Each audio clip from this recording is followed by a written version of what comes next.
Hi, I'm Lena Matheson and I'm the knitting pattern designer behind Soft Yarn Designs. I'm going to show you how to knit the Shimmering Scales stitch today. I've already worked some of it, and my swatch also has a few edge stitches to stabilize it, and I've worked those on this row already, so we can get right into the stitch pattern, which is slip 3 stitches with the yarn in front, and then purl 3 stitches. Now, as you work these purls after those slipped stitches, you want to make sure that there's enough room in the strand in front of those slipped stitches, that it's not all squunched up, so the stitches can lie flat. So it's slip 3, give yourself a little nice space there, purl 3. And you're going to do that to the end of the row. I'll meet you at the end of the row. So at the end of the first row, you can see that in color 1, we have the stitches that were purled, and then it also forms the strand in front of the stitches that were slipped.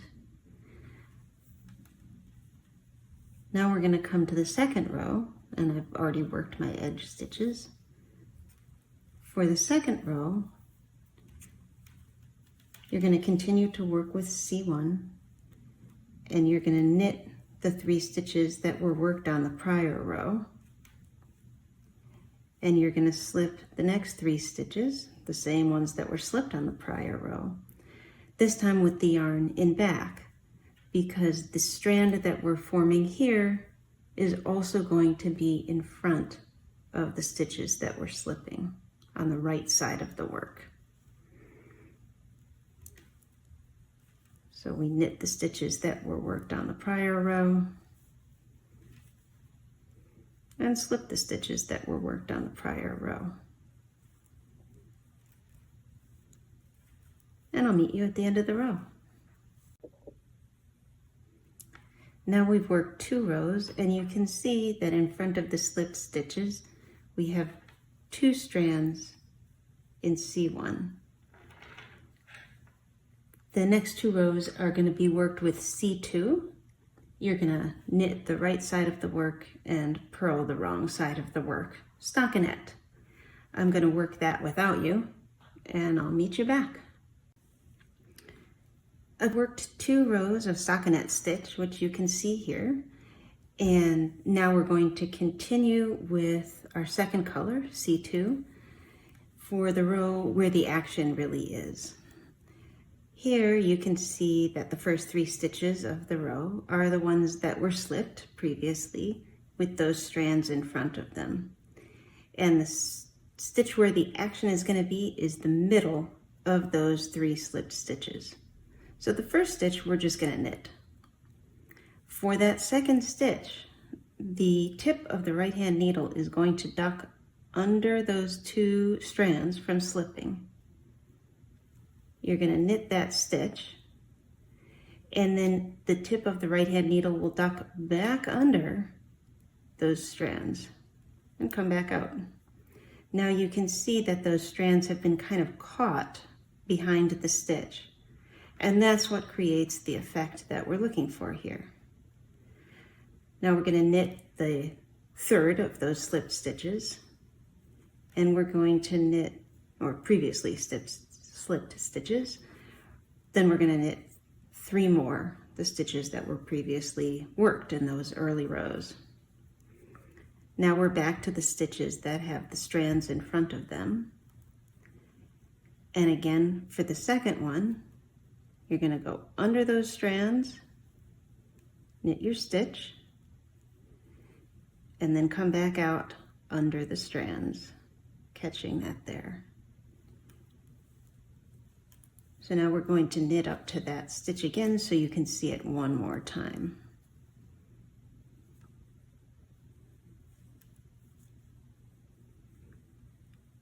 Go under the strands, knit the stitch, and duck back under those strands to come out.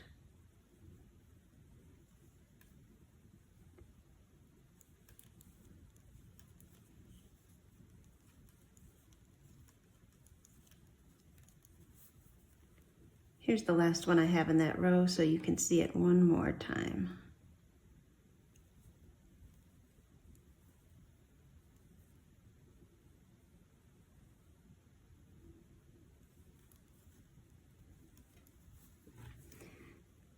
Now you can see the work that's been done on this row and how it relates to the prior set of these stitches. We are going to continue with C2 and purl the wrong side of the work, and then we'll do the next row of this pattern. So I've purled my way back along the wrong side, and now we're ready to work with C1 again. And we're going to do basically the same thing as when we were working with C1 previously. We're just switching the 3 slip stitches and the 3 purl stitches. So whereas before, these 3 stitches, these first 3, were slipped, this time they're going to be purled. So purl 3. And these stitches, which we worked as purls in that first set with C1, are going to be the slipped ones this time. Slip 3. And remember to give yourself some space as you make the next set of purls so that that strand doesn't squunch up your stitches. They lay nice and flat.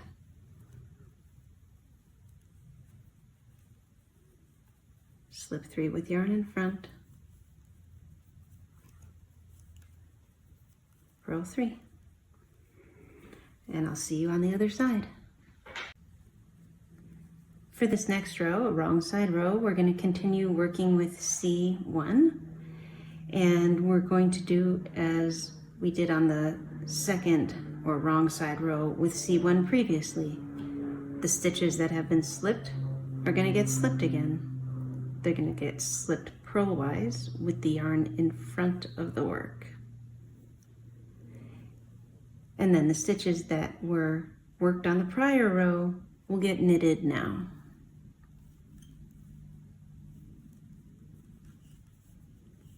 So if it was slipped before, it gets slipped again. And if it was worked before, it gets worked again. So now I've done 2 more rows with C2, knit on the right side, purl on the wrong side, so 2 rows of stockinette. And now we are ready for our next action row. So we're going to continue with C2. And as before, the action is going to be on the middle stitch of the ones that were slipped previously. So we're going to knit across those 3 that were worked and 1 more to reach the middle of the stitches that were slipped previously. Go under those loose strands, knit the stitch, and bring the tip of the needle back out under the strands.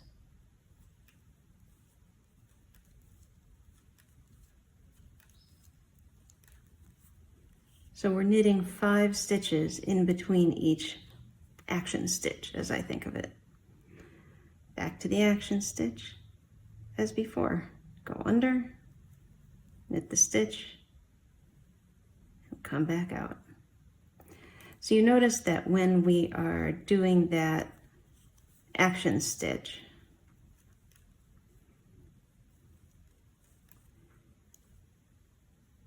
we come under and knit the stitch. We complete that stitch. It comes off the needle before the right hand needle ducks back under. And I'm using my finger to kind of stabilize those loose strands to make it easier to come back up through them. So now you can see how those stitches relate to the ones that we did in the previous row. They're offset with each other to create the scale pattern.